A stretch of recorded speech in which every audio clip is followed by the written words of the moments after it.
On the air. What's up, everybody? This is the post-playoff pre-season 3 podcast, easy for me to say, as we just finished Super Bowl 40 of AFL history. Super Bowl 40, Stokes. How did that happen? I know, it snuck up on me. I wish we would have known beforehand. Would have been more exciting. Made a big deal out of it, but guys, it's a special night tonight because we've had 40 Super Bowls in AFL history, and 17 of those Super Bowl championships are represented on this show. Myself with 2, Stokes with 7, and the reigning Super Bowl champion Nino with 8. Welcome to the podcast, Nino. What's up, AFL? This is your champion, Nino Malone. In case anybody didn't know who won the Super Bowl, that was Nino who won. He actually defeated my Buffalo Bills in the Super Bowl. We're going to talk about that game. We're going to go through each and every playoff game that took place. We're going to preview Season 3 and then talk about whatever else is on our mind. Talk about maybe free agency. Muhammad Wilkerson's sitting out there. Riley Reef is sitting out there. Talk about a draft that's coming up tomorrow night. You guys know by now these podcasts can go in any and all directions, so we'll just see where it goes. But Nino's going to stick with us for the whole time tonight. But let's not bury the lead here, guys. Nino, your 8th Super Bowl in 16 seasons in AFL. So that's a 1 out of every 2 seasons. That's math, Stokes. That's what that is. Yeah, that's the ratio I want to keep. That's a good ratio. I like that. So we're already going to be adding somebody to this call as Edub's calling in. Edub, you there? What's up, motherfuckers? Change the tone. There goes the PG rating of the night. We were just getting ready to talk about the fact that Nino has won 8 of the Super Bowls of the 16 seasons he's been here. Pretty impressive run there, Edub? Yeah, it's pretty impressive. So now that Edub's on, we have 18 Super Bowls represented. We could just get KJ and Bailey and Han to call. Well, let's just slow our roll a little bit there. Although Han has been on the radio show before. Just a little. Wait, don't mean to cut anybody off, but is Nino here? Hey, what's up, Edub? Holy shit, he sounds exactly what I fucking anticipated. What does that mean? Huh? What does that mean? Am I like Kermit? No. Oh, Jesus. Okay. No, as long as I don't sound like Kermit. No, you're good. You're good. Could you imagine a grown man sounding like Kermit?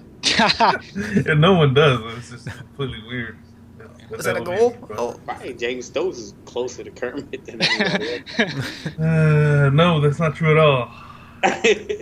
I mean, who am I to make fun of the way a grown man sounds? I mean, I sound like I'm pinching my nose every time I speak. So, Is Sham in here or no? No, Sham hasn't called in yet tonight. He might decide to call in later on. We were talking about how last time we had 6 guys on, and it went in any and all directions. But right before you called in, Edub, we were getting ready to talk about the fact that we just celebrated Super Bowl 40 in AFL history, spanning all the way back to Madden 11. Just a testament to this league, a testament to the guys that have been here the whole time.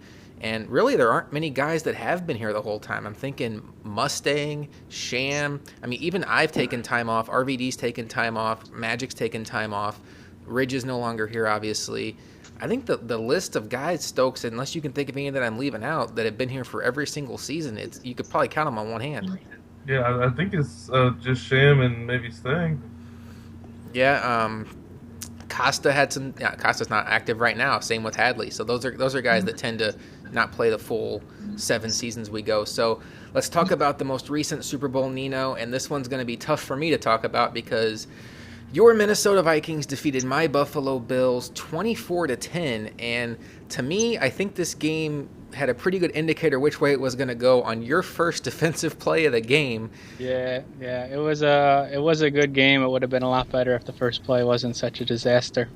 That play is my favorite play to start a game off with, and I think I've just done it way too many times. I think guys have seen. I didn't actually know it was coming. I knew that you'd like to use that, but I told myself going into the game that I knew you ran a lot of options, so I told myself I was just going to HB commit every single play and then worry about tackling Tyrod. First play, I had the HP commit ready, and you pitched it when you should have kept it. Yeah, for sure. That's happened to me one other time in Madden. It happened back in AFL prior to restart, my Falcons against SJR, whatever team he was at that point in time. And it's a bad feeling.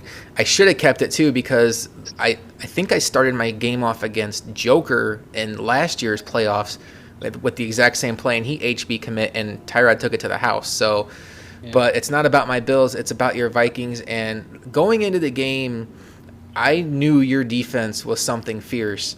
And I had a game plan in mind. I knew certain things that you were just going to take away. I figured you were going to take away the flood routes. I wasn't even really going to try those. I've seen your user against the run. It's almost scary how good it is. We saw that firsthand when you went against Derrick Henry and Prime and the Cardinals. Prime's as good of a runner outside of Stokes as there is in AFL. You're welcome, Stokes. The student hasn't surpassed the teacher yet.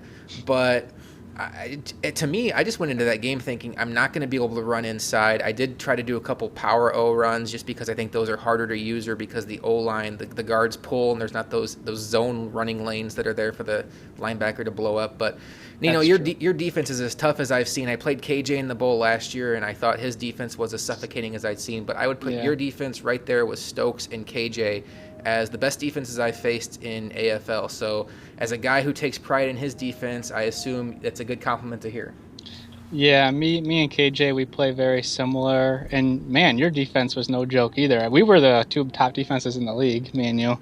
And there was only a couple of yards separating us. So, yeah, it's not like I was shredding you. The Super Bowl was very defensive.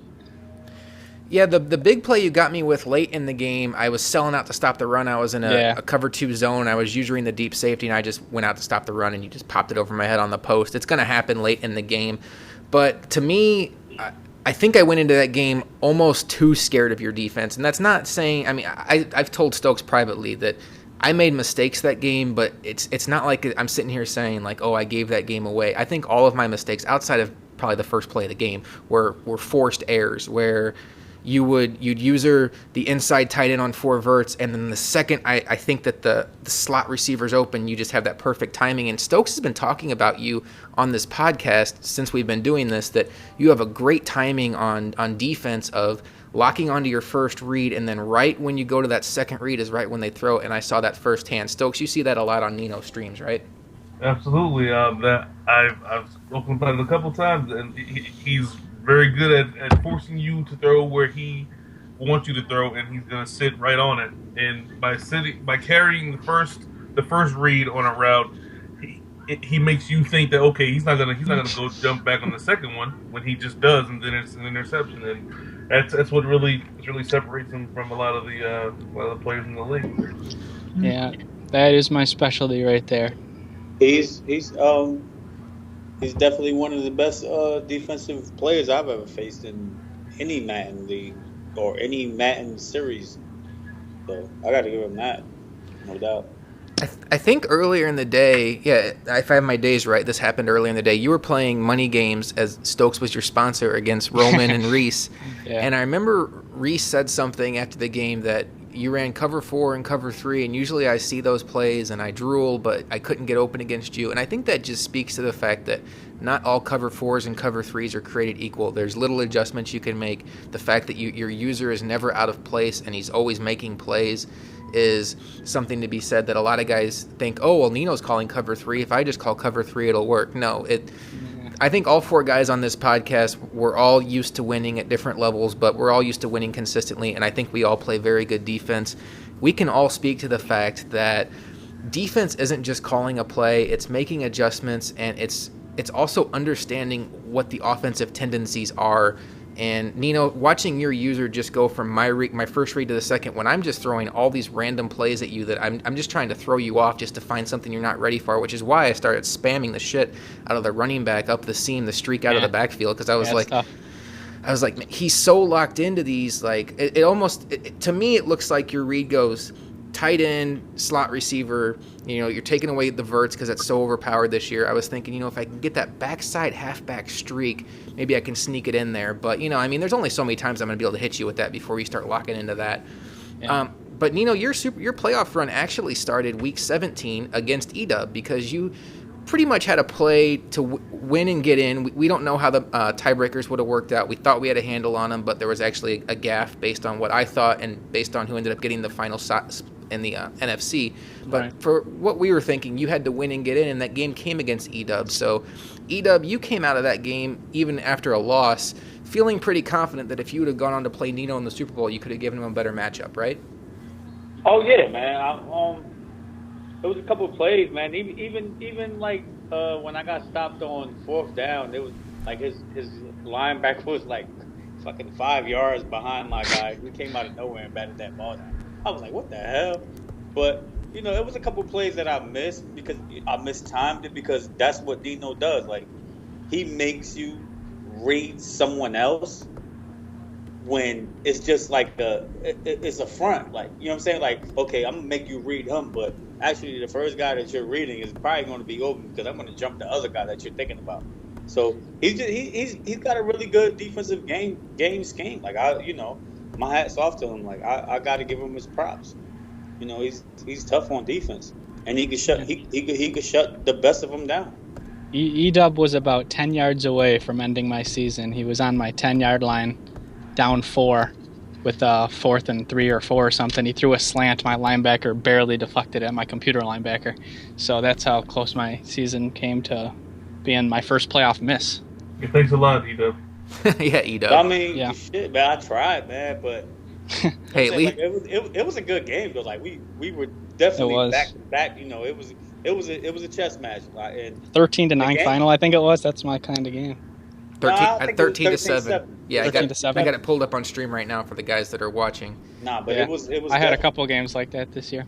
It was a chess match, man, and then I enjoyed the game. Like, it was fun. It was fun because you gotta what you use against somebody else doesn't work against him. So you have to dig deep. So you got to run a bunch of different shit that you're really not used to running.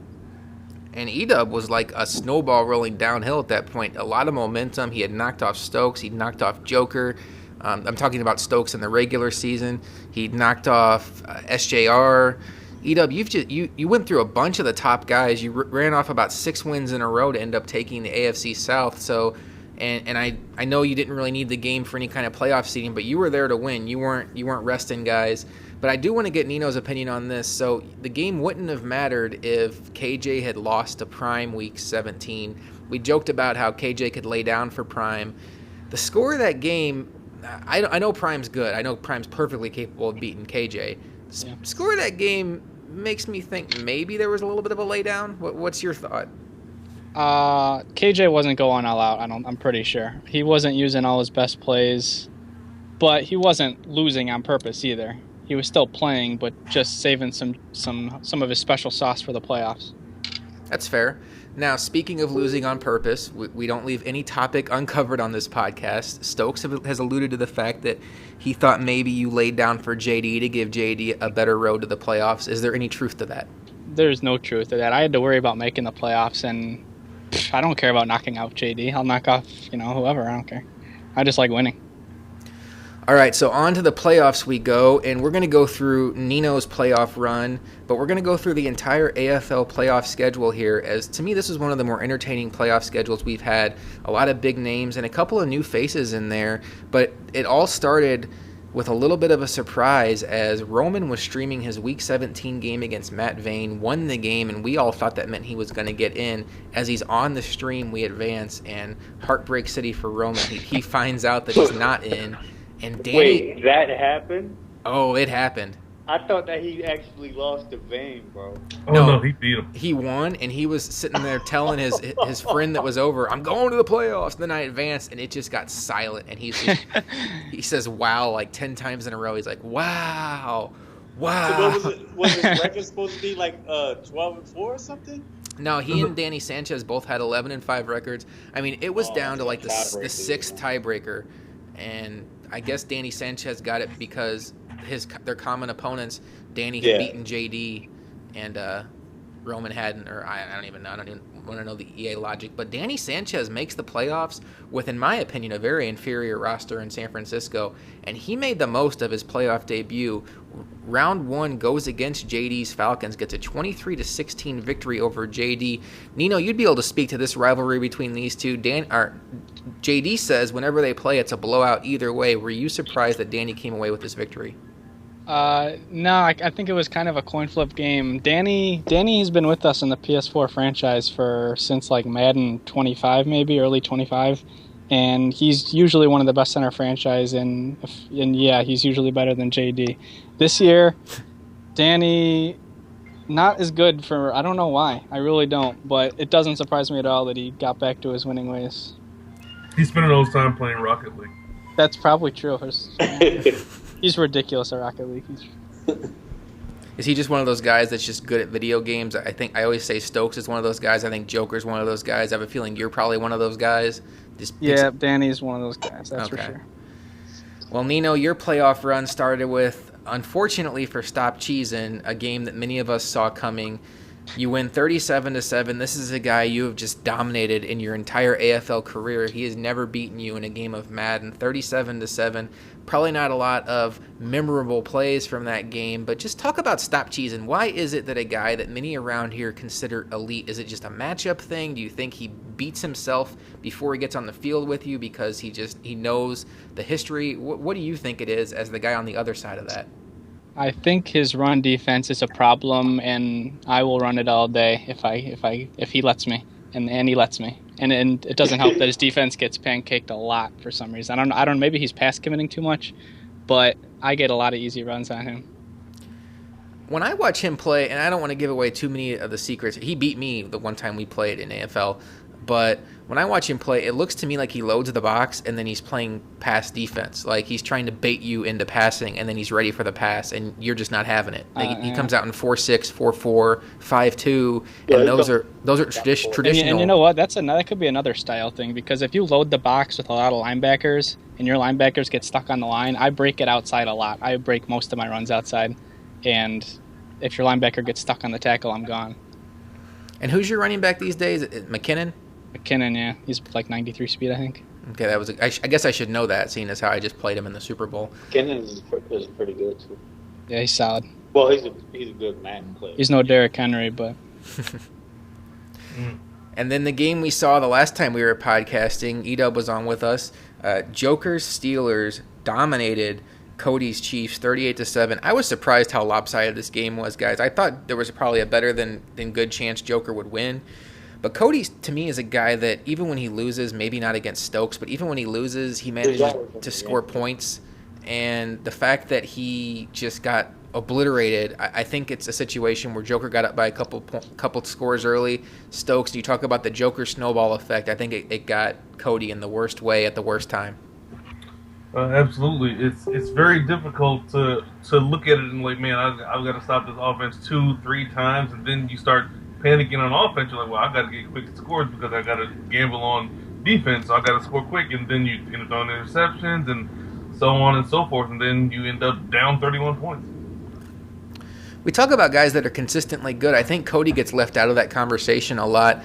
I tend to think he is a guy that's consistently good. I think he's in the conversation with the guys that are going to usually make the playoffs. He just unfortunately is in Stokes' division. Nino, you're familiar with Cody from the PS4 days. What are your thoughts on him and where he ranks in the ranks of AFL? I think Cody is really good. He actually beat me in the PS4 playoffs one year.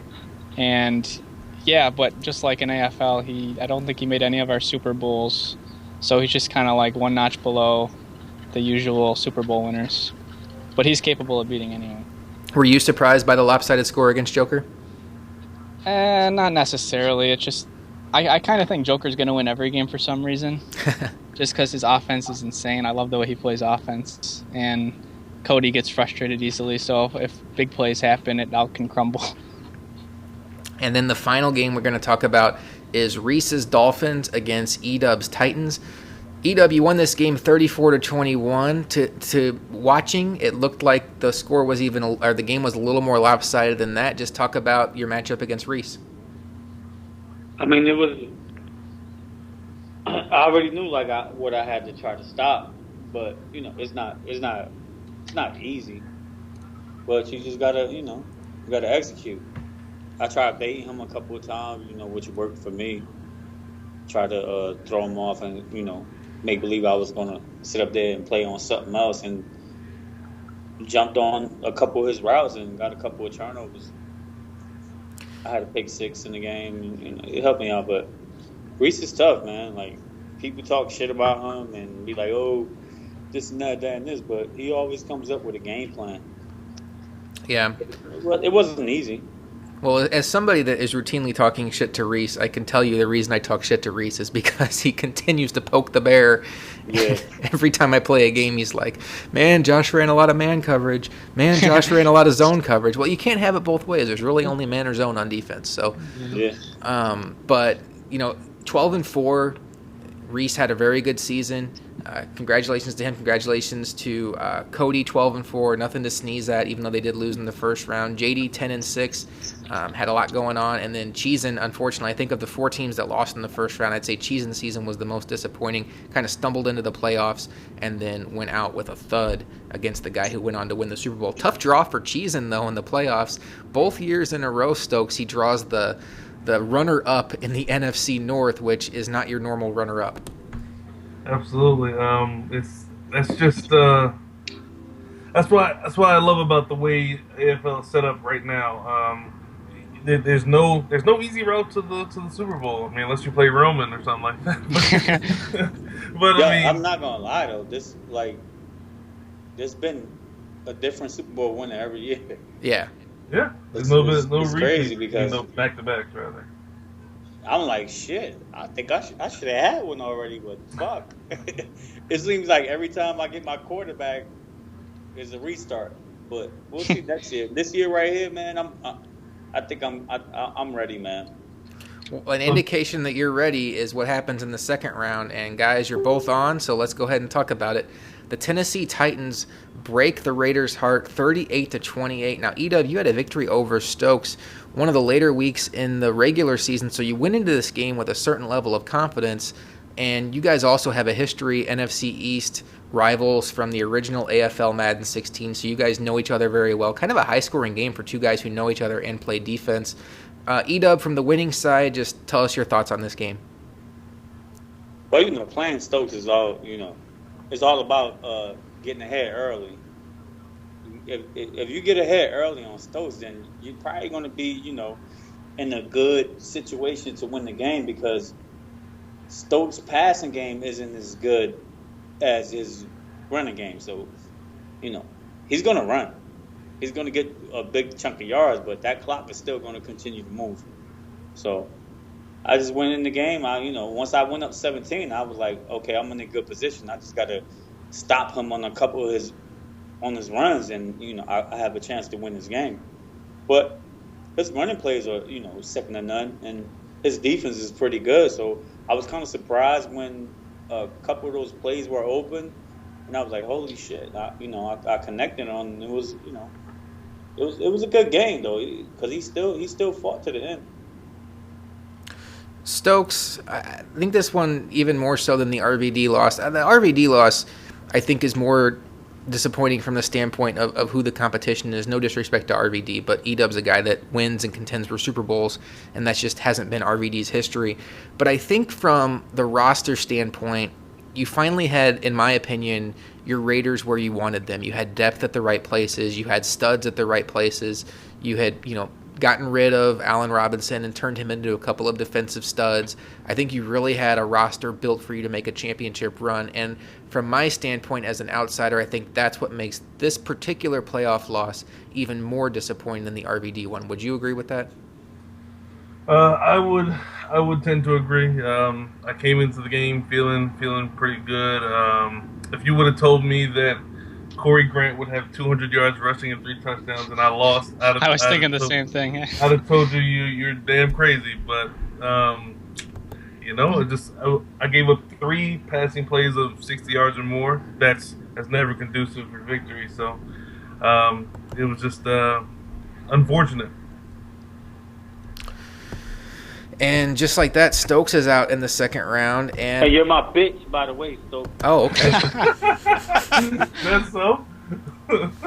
No, I think if you look at the head-to-head, I think we're tied up, man. We're I probably believe so. 12-12, man. Something like Yeah, that. I'm that pretty makes sure you we are his tied. That's interesting bitch philosophy. Tie goes to Oh, the we're one of the even last bitches. games again. We're even I bitches. goes to the underdog. Yeah. Yeah. But I love playing Stokes, man. It's always, it's fun playing Stokes. It's fun playing Nino, Josh, because it brings the best out of you, man. You got to dig deep, yo. Absolutely. And I love that shit. You make a mistake in games like that, and you've played enough games that you don't sit there and say, well, now I'm going to lose. I think that's what the guys that are a notch below do. I think guys that win a lot just have a way of moving on. But when you make a mistake, you're just like, God, I think maybe I went into this game only allowed to make one mistake, and I just made it, and so I better be perfect from here on out. You're like, man, that might be game.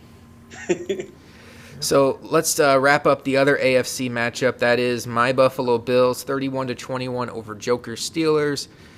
Second year in a row, I've eliminated Joker from the playoffs. I don't know what to really say about this game other than the fact that I guess I'm a good matchup for Joker, or Joker's a good matchup for me, whichever way you want to say it. Stokes, you were locked into this game. It seemed like Joker had a little bit of a different game plan coming in to my eyes, and obviously playing it in the game, I could tell he did.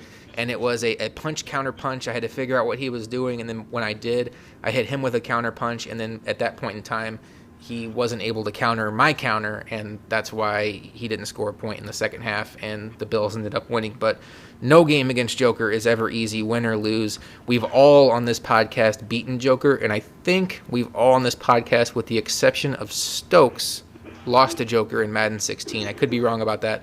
But win or lose, blowout, close game, it always is just tiring. It's off, especially with the Steelers. It's just tiring. It's tiring watching it. There's so much you have to account for. And Edub, you can attest to this because you had just played him recently too. It's just whenever you get done playing Joker, you almost need a nap.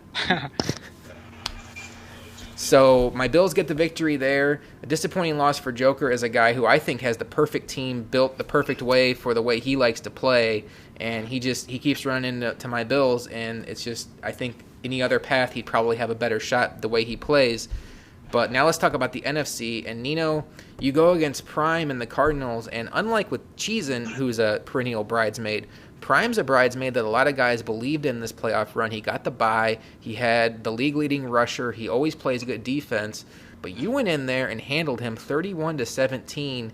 And the first half, it was a surprising shootout where it was just score for score, score for score. And then in the second half, he couldn't match you. You end up getting a comfortable victory. Just talk about what you remember about that game. I thought I was in good position to stop his run a lot, but Derrick Henry just kept going crazy on me and hitting big runs, and it kept him in the game for a while. I believe I broke the game open with a 70-yard fullback dive touchdown. I think everybody watching remembers that play. Yeah, that was weird. He lined up with like a double A gap, and both the linebackers got blocked. His user was not there. The safeties got picked up, and I was gone. And I kind of held on to the lead from there because he didn't pass it on me that well. And then I'm curious about the other NFC game. As you're watching it, KJ against Danny Sanchez. KJ's a guy that you obviously know well from the fact that you guys have been in the same division. And then Danny Sanchez is a guy that you know well from PS4. Who was your rooting interest in that game? Which matchup were you most comfortable with? My rooting interest was Danny, just because I already played KJ enough. He's beaten me several times, and I just wanted to try Danny this time. Makes sense. Danny gets a big victory over KJ. Edub, is your microphone next to your television? We're going to mute Edub for the time being until he gets it sorted out. Edub, give us a call. Actually, I just hung up on him. Give us a call back whenever you get that sorted out, because that was pretty obnoxious. So Danny Sanchez wins 13-10 over KJ's Packers. 13-10, big defensive battle. And Danny Sanchez is a guy that, for some reason, I was thinking when he came into this league was an offensive head, and he's been playing great defense from what I can see. Holds KJ to 10 points. Stokes, were you surprised by the score of that game, or do you not know enough about Danny to really be surprised either way? I've played him a few times, but I don't think I have enough of a feel for his play style to know whether this is an outlier or not. I think KJ has just become much more of a defensive player. I think that even though he has Aaron Rodgers, he doesn't seem to be as prolific on offense as you would expect someone who has Aaron Rodgers. So I think that along with just the fact that Danny played well just made it a low scoring game.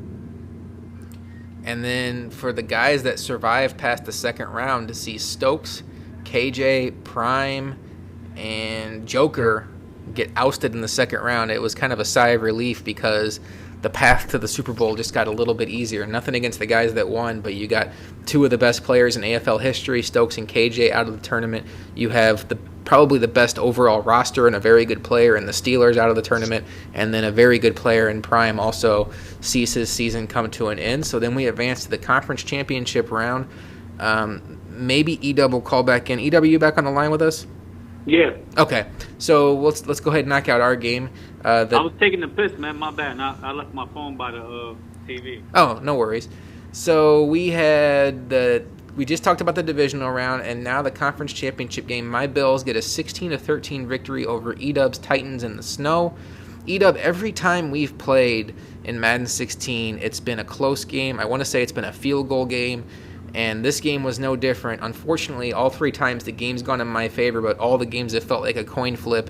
And this one, to me, was decided by a couple of fortunate animations, especially on the very last play where my rookie wide receiver catches the ball at the 40-yard line, breaks a few tackles ridiculously, and gets down to the 31-yard line, and I'm going against like a 10-mile-an-hour wind. So I needed every bit of those tackle breakages to make the game-winning field goal. I imagine, as cool as it was from my vantage point to sit there and be like, oh, cool, you were probably a little bit more frustrated. No, I mean, it is what it is. Like, it happened, and that's Madden. Like, I had 2 freaking linebackers, man, with over 90 tackles. Hit this guy, and he still fell forward in the snow. His feet didn't slip or nothing underneath him. He didn't even fall straight down. And it is what it is, man. He got them it was like 5-6 extra yards, and your field goal just barely made it in. But it's still my fault for letting you drive, get 40 yards to be in field goal range. So my Bills go to back-to-back Super Bowls. Unfortunately, Edub's Titans, who finished the season so strong, come up 3 points short. But Edub, you're right about that. It's one of those things where I think a lot of guys have a hard time understanding this, but like you just said, you did everything you could. You had 2 linebackers in the right spot. You didn't get the animation you would have hoped for, but there's no point in beating yourself up or, losing your head over the fact it didn't go your way. There's nothing you did wrong in that situation. You do everything you can to put yourself in the best position to win, and you did, and it just didn't go your way. And it wasn't like I did anything special. I just watched my computer guy make a bunch of moves, and I was like, sweet. So a great game. It was a very fun game. And I did find some irony in that. I will bring this up. This isn't about me. This is pretty much Nino's show. But I will bring up the fact that during the day that day, Reese had mentioned how all I do is call man and man press, and I think I called man maybe 3 times against you that game. So yeah, it was mostly cover 2. It was a good switch up. But I don't pay attention to what nobody else says about their gameplay or their experiences with anybody else. I just pay attention to what other guys do towards me. Like, and you never really played cover 2 against me, so that was something new. You know what I'm saying? So it was a good switch up, and I was expecting something else. But you never really ran man against me. It was just a situational thing to where what type of defense you ran. It was a lot of cover 2, but I couldn't really get my plays off that I had for cover 2 beaters because of the snow. And it was a good scheme, man. Like hats off to you. Yeah, that snow will throw off your timing quite a bit. And then if you do call the right play, you look up and your receiver's falling down and you just want to strangle him. So, yeah, because cover 2, man, you have a receiver fall down in cover 2 and you don't have nothing, it's going to be all hell. Like, you like, oh, fuck. So Reese is going to add you, Josh, I believe. Okay, Reese is going to add me. So once Reese adds me, we can add him to the call. Nino, so by the time that you were watching this game, you already knew you had beaten Danny. We'll talk about your game against Danny. Did you have a preference out of the Bills and Titans? I was cheering for Edub just because, A, he didn't make the Super Bowl yet. You already won one. And B, even though I didn't really watch a lot of your games throughout the year, you were 15-1, he was 11-5. I was just going to go off that info and say I got a better chance of beating Edub. That's fair. And from the other standpoint, I was very disappointed when Danny lost to you because I had played Danny earlier in the year and I beat him 38-0. It was one of those games though where it's like I think he and I could play 100 more times and I wouldn't beat him 38-0. It was just one of those games where Madden got him. But I'd much rather roll the dice on, well, I can probably beat the 49ers roster with a guy that I beat 38-0 versus the guy who's arguably, or maybe even inarguably at this point, the best guy in the league. Let's talk about that NFC title game. It was a classic. It was super entertaining to watch. Poor Stokes had to go out. Whatever you were doing, Stokes, I was trying to give you updates. I was trying to give you photo updates. But Danny goes down and scores a touchdown to go up by 3 with, I think, like 30 seconds left. And then Nino drives down and ties it. Was more like it was more like a minute and a half. I had some time. But, yeah, it was a battle. Me and Danny have played a million times before. He knows every single one of my reads. I know his style. We're both good at cutting off short passes. We both throw a lot of short passes. Most of our games are defensive, so this is pretty much what I expected. So you end up getting the victory in overtime. I'm trying to remember how this went down. You had a really long possession to start overtime that almost killed the entire first overtime because it went to double overtime. Yeah. And then on that possession, did you have a fumble that it looked like the Niners were going to recover, but then your guy fell on it? Yeah, my season was about an inch away from ending again. I scrambled with Bridgewater. He used the corner to go and tackle me. I tried to run around him. He saw it coming. He stuck me. Fumble. His guy probably should have fell on it, but one of my guys came out of nowhere and saved my season. So. And you were right to point out the fact that if you go by the Madden breaks in that game, they evened out. But from Danny's standpoint, especially going back to the KJ game, I felt watching that 49er Packer game that if Danny would have lost that game, it would have been criminal because to me it felt like Danny had so many chances where there was a fumble he didn't get or just so many breaks that went KJ's way that I just felt like Danny almost had a gray cloud over his head through the entire playoff run. So when I saw that fumble on the ground in overtime, that was the first thing I thought of. And that's why I made the post about, oh, man, Danny just can't catch a break. But then you were right to point out that if you just look at this game as its own entity, there were some breaks that went both ways. So it did even out. So you beat Danny Sanchez. You go on to the Super Bowl. You don't know who you're going to face at that point. Do you have any final thoughts on that game? No, we covered it. It was a great game, though. Instant classic. So then we go to the Super Bowl. We've already talked about that game. That's the game we led off with. Your Vikings get the 24-10 victory. I will say, though, that my entire defensive game plan that I had against Edub was completely flip-flopped. Against Nino, I think, against Edub, I ran maybe 90% zone, and against Nino, I ran maybe 90% man. So, yeah, your man was tough to beat. I was not moving the ball that great. But that's what my defense is for. So yeah, I appreciate that style of play. I talked to JD quite a bit. I watch your streams. I know Stokes is a runner. I think we all, the guys I just mentioned, even Edub to a point. Even I think Edub's probably the best passer of everybody I just mentioned. We don't like to lose the game on offense, and that's why the Super Bowl was incredibly frustrating for me. Is because I'm not used to my offense losing the game, and your defense won the game. It's not like my offense just went out there and shat the bed. You forced me to make mistakes, but I'm not used to a situation where my offense turns the ball over 3 times and doesn't even give my defense a chance to play well. And that's what happened, and it's a testament to you. So that is a look at the playoffs. Congratulations again to Nino. Congratulations again to all the teams that made the playoffs, won games along the way. Thanks again to everybody who uploaded their games to YouTube. We have all but one game uploaded to YouTube. I'm going to try to get that a thing we do every year now where we upload all the playoff games into their own little playoff playlist. So what are we waiting on?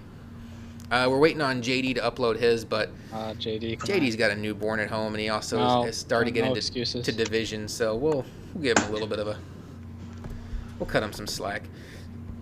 So, all right, Stokes, Reese is asking me about my Skype name, so while I give him that, why don't you just talk about your thoughts as the Super Bowl history page got posted last night and it showed Nino ahead of you. Just go ahead and kick that around while I'm talking to Reese. No fucking stone unturned. The only thing that entered my mind was just utter sadness. Just nothing but sadness. It's just, I don't know. It's been a while since I wasn't up top, so it's motivating in a sense. In another sense, it's frustrating because obviously situation is a situation. And I think back on my Super Bowl when I played against Nino and 2-point conversion, call a toss, he commits run. I'm like, oh, this is great. Oh no, this is not great. Run commit middle is actually how I stopped the toss. So it's just it was just Is that a joke or are you serious? No, that was a joke. I was gonna say because I misremembered your Super Bowl ending for some. I mean, I misremembered that moment because in my game against Nino, there was a goal line stand where he went QB sneak then toss, and I run commit middle, run commit toss. I was so mad at myself for that. It was so obvious that I was tossing. You knew it, and I did it anyway. You ran commit right. That was a great call. I gotta sign off for a little bit, man. I gotta head home real quick. Okay, I think Reese is going to join us too. So when you get back on, he'll be here. So just give us a call when you get back. If we're still on, we'll add you to it. All right, cool. I'll put like half an hour. Okay. All right. So Stokes, I don't know about you. Well, first of all, anybody who I think anybody outside of Nino obviously would love to have the problem of only having 7 Super Bowl wins. I've been here since the beginning and only had 2. Reese, if you're listening, I can't have you call. I have to actually add you to the call this way. So let me see here. Let me just add him in real quick. But I don't know about you guys, but I like looking back at the history of AFL. It helps me reminds me of things I forgot about. I mean, outside of this year, a lot of the stuff is a blur, and it's like, oh yeah, I forgot about the fact that Swag made a Super Bowl in the very first year and stuff like that. I think it's kind of cool to look back and see what happened back in the day. I love the good record keeping. It's so much fun to look back, like you said. I think you should keep as good a records as possible going forward.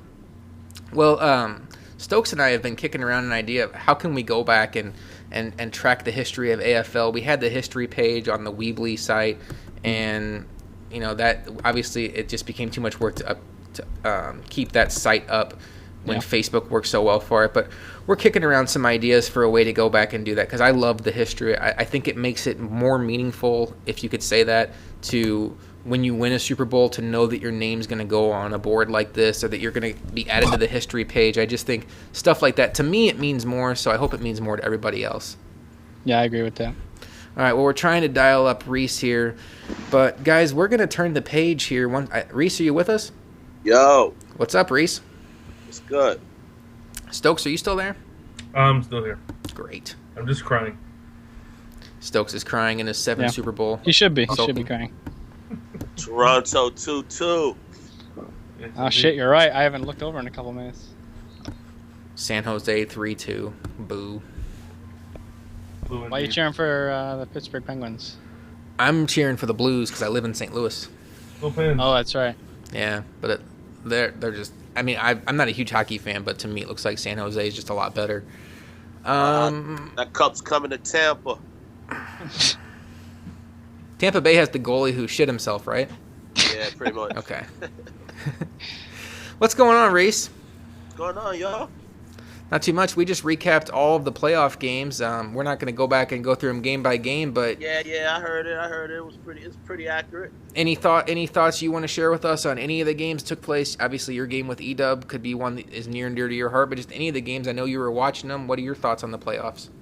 No, I kind of figured Pittsburgh would get figured out. I mean, he has an amazing roster, but you know, if you can stop his passing game, you're pretty good. I think Nino hit it on the head with Cheese, though. Every game that I've seen Cheese lose, the guy can run the ball and especially get to the outside. So Nino's tough. I played him in I never beat him in whenever I came 2 seasons ago or whatever, summer help, whatever the case may be. But it's like he lets you hang with him for a while, and then he just opens up another level in his playbook, and then you just can't really figure him out.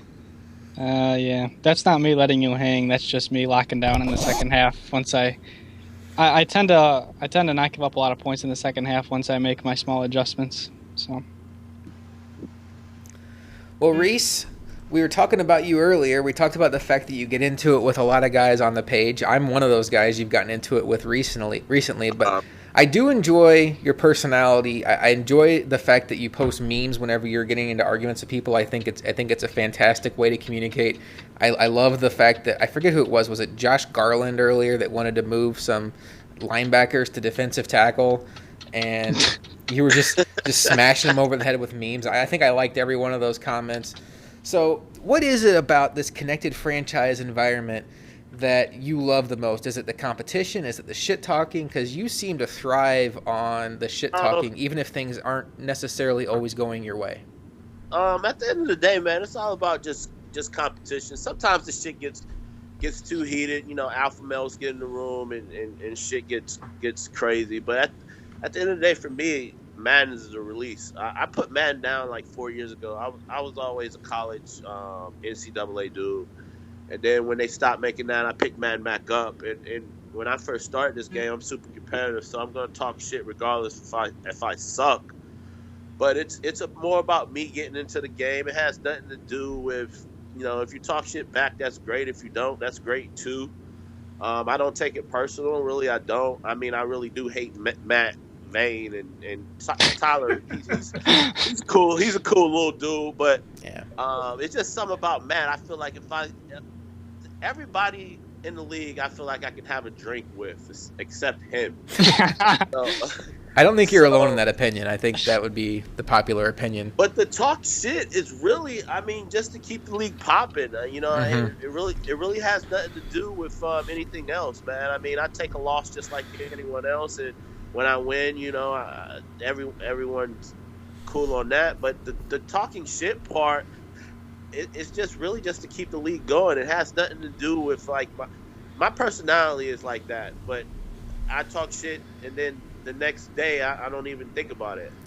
I got into it with Joe for some reason. I don't even know how that even started, but it kind of crossed lines a little bit, but then we brought it back, so it's cool. As somebody who has been in these battles with you on Facebook, I can tell anybody that talking shit back to Reese is pretty much a waste of time. Yeah, Sham, go ahead and call in.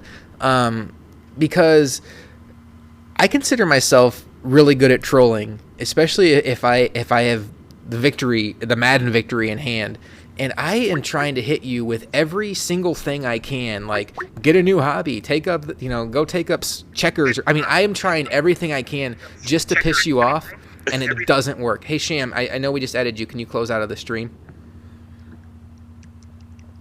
You there, bud? Way to go, Sham. Oh, I see Sham's video. What's up, man? Oh, shit. You want a home? Don't worry, nobody else can see it but me, so hey now. I can No, see it. but I get what you're saying, man. At the same time, it's just fun to me, you know. Yeah. To keep going. It's like that. I laugh most of the time at this shit. Like some of the things that you say, even some of the things that Tyler say, I laugh my ass off. But at the same time, it's just like it's entertainment. That's all it is. So Reese, you've been here.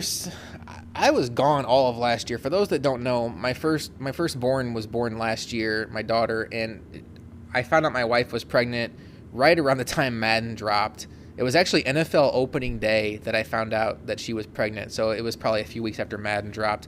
And there was just some things going on with that where I just knew that I was not going to be able to give my all to AFL. I just wanted to step away at that point. So I was gone for all of Madden 15, so I didn't even really get to know you.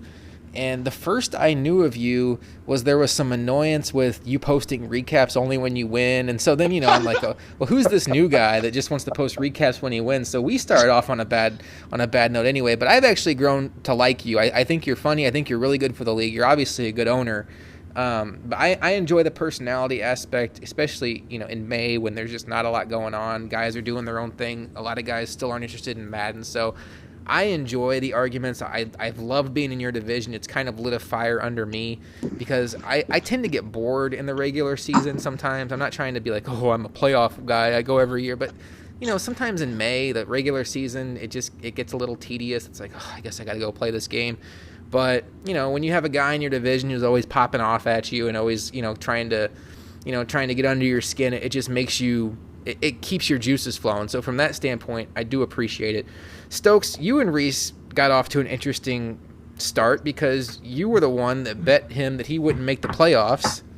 And then you ended up trying to bring guys back into the league because there were so many computer teams. I had to call in some mercenaries. That's correct. He ended up, I forget how many computer games, but it was getting into the nitty gritty. I was like, oh my gosh, I got to get somebody. So I ended up getting Stebbs, if that's how his name is pronounced. He rejoined as a team he left as, and then he beat Reese, and then that ended up being, I think, the key loss. Fuck Stebbs. But yeah, I mean, it was.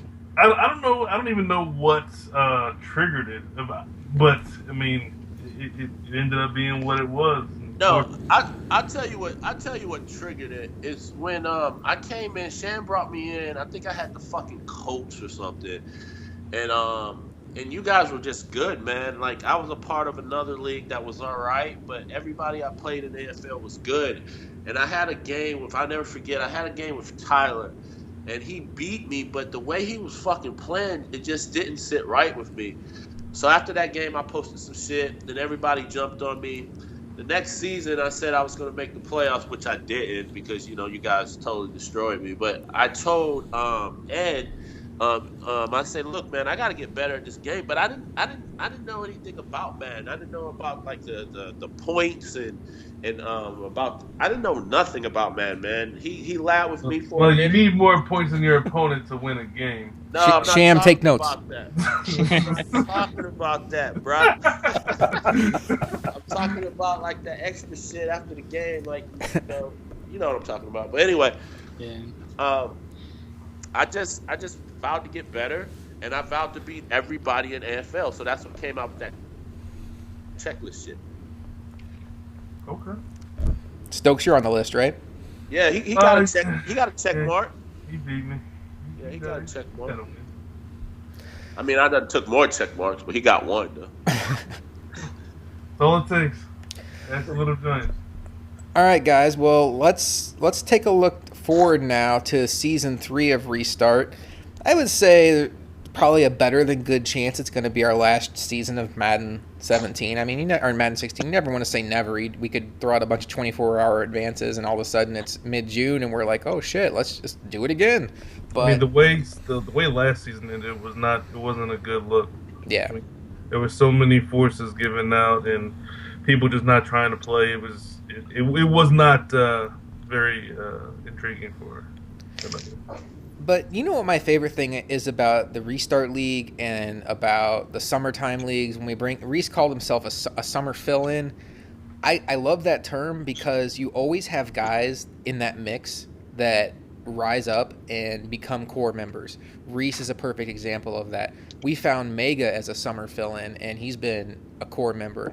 I'm never against having a situation where you can find out, oh, this guy's a good owner. I mean, there might be some AFL core. I don't feel bad saying this right now. I'm not going to give out any names. There might be some AFL core owners that have been kind of hit or miss that are used to always making the cut because they've been here since the beginning.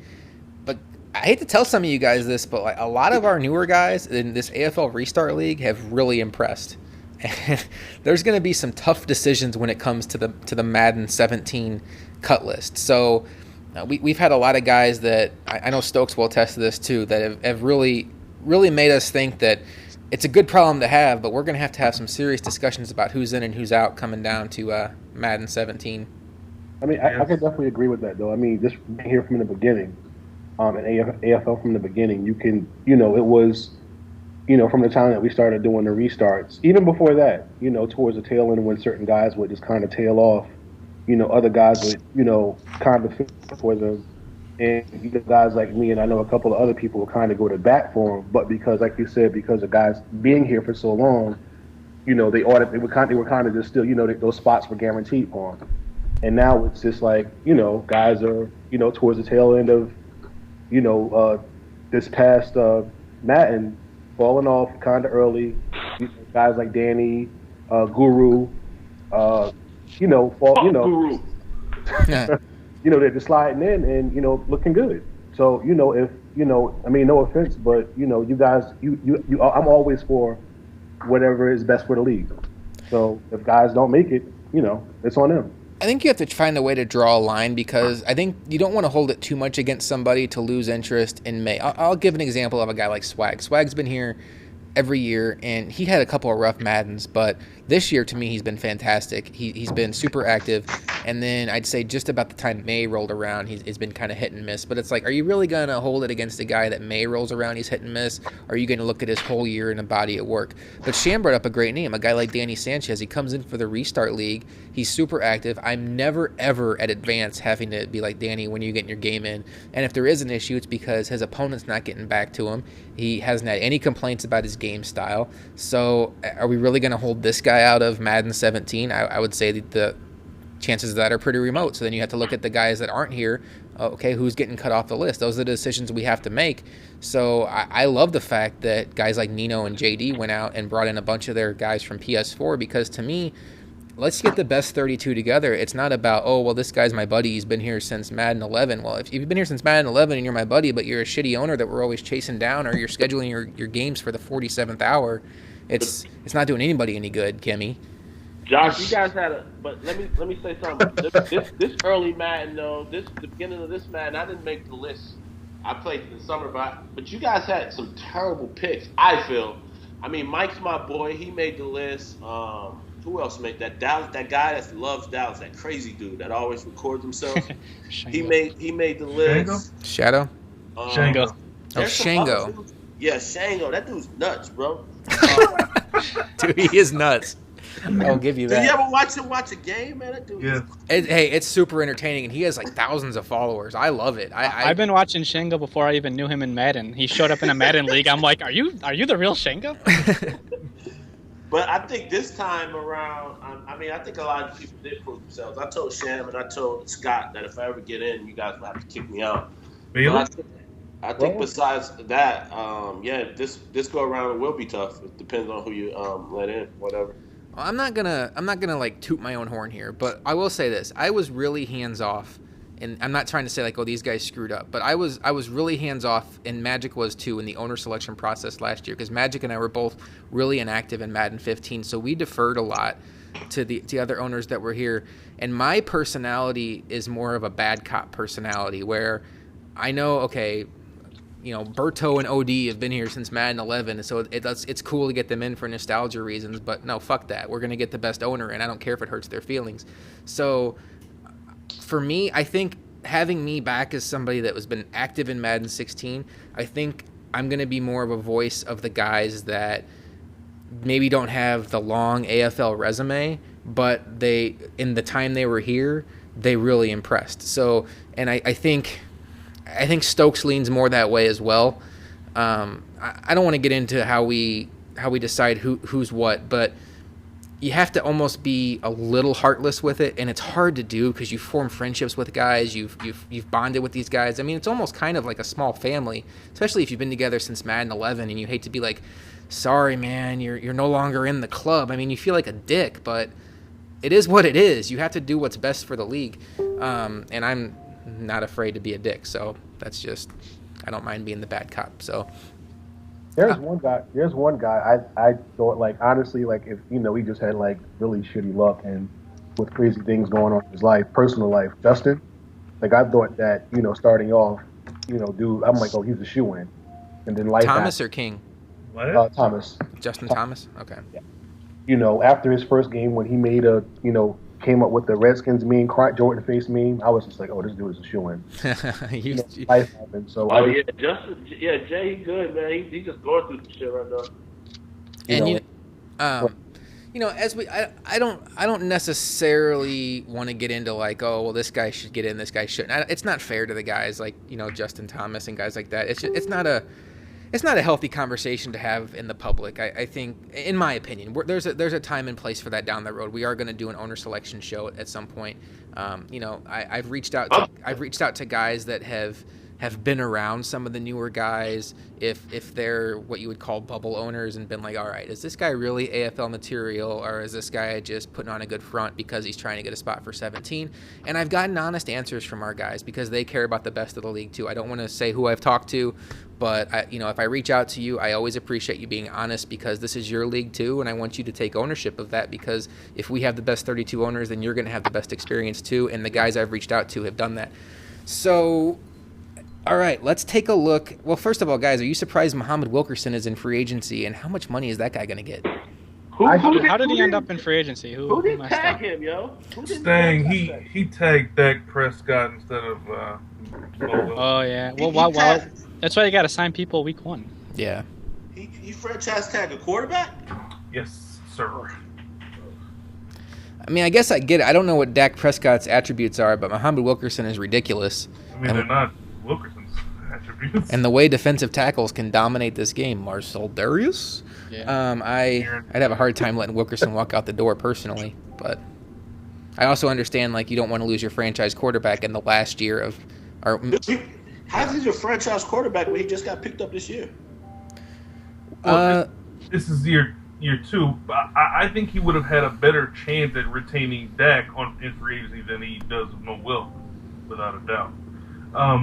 Dak Prescott's overall 78 now, and his throwing attributes are good. Don't get me wrong, but I think if he would have let him hit free agency, it would have been easier for him to overpay him than it is to try to pay for Mo Wilkerson. Because most people have their quarterback or the guy that they think they're gonna go into next year with. Nino, we're getting a request from Danny to find out if you're still here. Are you still with Danny, us? I'm still alive. Don't worry about it. Danny, we're taking good care of him. He's healthy and happy. I don't know if he's happy, but I know he's healthy. So at least he's talking to us. I did win my Super Bowl. I'm pretty happy. Oh my God. I don't know who's more upset about that, me or Stokes. I'm pretty at peace with it, but I'm not. I've been to back-to-back Super Bowls, won one. I think Stokes is taking it harder than me, which is kind of nice. So Stokes is stuck at 7. It's like a consolation prize. It's like, yeah, I lost, but Stokes is upset. So It's terrible. Yeah. So guys, I don't know about you. I don't really think it'd be too entertaining to sit here and talk about the draft prospects. If you guys have anything you'd like to say on that, that's fine. But I think the more entertaining conversation would be, let's spin it forward to season 3. We have some new faces. I think Nino's going to be a great asset as far as telling us about some of these new guys. But we're going to start off with a look at the AFC. And since we have 3 AFC East owners on the phone right now with Sham's Jets, Reese's Dolphins, my Buffalo Bills, and then I have my little cheat sheet here that you guys are seeing, Johnny Parkhurst and the New England Patriots, as Matt Vane has hung it up for the season. Nino, do you know anything about Johnny Parkhurst? Yeah, this guy, he goes by the name Journey. We found him playing NHL. Not me, but mainly Matt Lukashevitz and some guys we play NHL with. So that's how his name is pronounced. Okay. We dragged him into Madden World, and this is his first year really playing Madden regularly. He last placed then. And he started off like horrible, like can't win a game, but he's gotten a lot better since then, and I think he's gonna hold his own decently. Probably something like 6 wins. Oh shit! Fuck that. 2 over Sham. Yeah, definitely. Depends on how I feel in that game. Whatever. Sure. You know what, Sham? I think he's also a user D-line, but we talked him into adapting, and I think he's getting used to linebacker now. Reese, we might have 2 user D-lines in our division. We're going to be going for some MVP trophies. Yeah. I'm just kidding, Sham. I'm just messing with you. But to be real, that division comes down to how long you'll be out on your vacay, though. I didn't catch that part. I don't know if you guys heard that or not. Reese, could you repeat that? You said you're going on vacay for 9 days, right? I am, but I don't think it's going to be an issue. The issue will actually be if we're right on advance schedule and we hit 48 hours every time, I will be leaving for vacation as we advance to the playoffs. So you heard him, Reese. Just stall every week if you can. Yeah, I'll be giving Stokes my login information. All of a sudden, I start running for 300 yards a game. Like, what the hell? No, if we can squeeze a couple 24-hour advances in there, then that would be fantastic. If not, as the season's winding down, if it looks like okay, it's not going to happen, and I'm within a couple I'm within a game of somebody, I might just put myself on autopilot so we don't have a computer playoff team. But we'll cross that bridge when we get to it. We've usually had no problem getting a couple 24 hours in there. So yeah, week 1 is usually 24 hours. So let's talk about the AFC East. Obviously, Reese is going to predict himself. Sham's probably going to predict himself. I'm going to predict myself. So I think that would be a little uninteresting. But does Sham really predict himself? I was just about to ask that question. Assholes. Assholes. Get off the D-line. There's no way Sham would predict himself to win the East. Sham, who's winning the AFC East? Oh. Yeah, that's Josh. Let's go for a Sham special. Let's go for the new guy. No, you're wrong. I said the Sham special, just like I picked Guru to win the Super Bowl. Right. That was interesting. I think his odds are going to get a little longer this year with the guy we added to the NFC South. But so Nino puts a vote in for me. Sham, Sham. I get Sham and Stokes confused all the time. I don't know how. Just kidding. Really, I'm not that black. Oh my. Whoa. Dude. Black on black crime, yo. No, honestly, I'm you know what? Because I picked Josh last year, I want to pick Reese this year. Son of a bitch. Is that allowed? Well, Josh, I'm gonna be real with you. I would pick you because I play you tough. If I can split one with you this year, I think I got a good chance. I think you're honestly about due to split with me. Our games have not been like 42-10. We've played 5 times in Madden 16, and it's been 1-score games for the most part, maybe a couple 2-score games, but none of these games have been like, oh, that was easy. But Josh is gonna have a harder schedule too, right? Josh is gonna have to play Stokes. Yeah, I'm gonna have a pretty hard schedule too. I went 12-4. Well, here's what Nino's talking about is, so we're all going to play the AFC West. So we all got to play Stokes, Cody, Denver Computer Team, and then Pick 6, which for some reason, Reese. Oh wait, I got the Chargers. Yeah. But what Nino's alluding to is, I'll be playing Joker and Edub, and then you'll be playing SJR and Dan Quinn. And neither one of those guys are cake, by the way, but I think the talent level is a little bit of a drop-off. So, but hey, you got to play the games in front of you. I think we also play the NFC North, so we'll be playing KJ, Nino. Oh, no. I cannot let Reese checkmark me. You will never hear it. You and KJ are the last people I haven't beat. Well, Josh. You can beat KJ, that's fine. So, honestly, Reese, when I'm looking at our schedule, if we do have to line up against KJ, Nino, Stokes, Cody, each other twice, it's going to be tough for whoever wins this division to get that bye. I mean, there's going to be so much internal damage done that the winner of the division could very well be playing the loser of the division wild card round week 1, which I always hate playing my division rival week 1 in the playoffs. To me, it doesn't even feel like a playoff game. It just feels like an extended version of the regular season, because by this time you know your division rival so well that generally those games are close regardless of who they are. But with Vane leaving, I can't really speak on the New England owner. Reese, I say this all the time about you. I'm not going to change my tone just because you're on the phone. I think you have a good offense. I think you have a good grasp of defense. I really don't know what had held you back before. Like I said it on here, I don't know how you lose to Matt Vane. You got past that this year, but to me, like that guy was terrible. And I couldn't understand why you struggled with him. You went 12-4 last year, so the next logical step in your progression would be to shoot for the division title and shoot for a playoff win. You got one season to get it done. Are you going to get it done?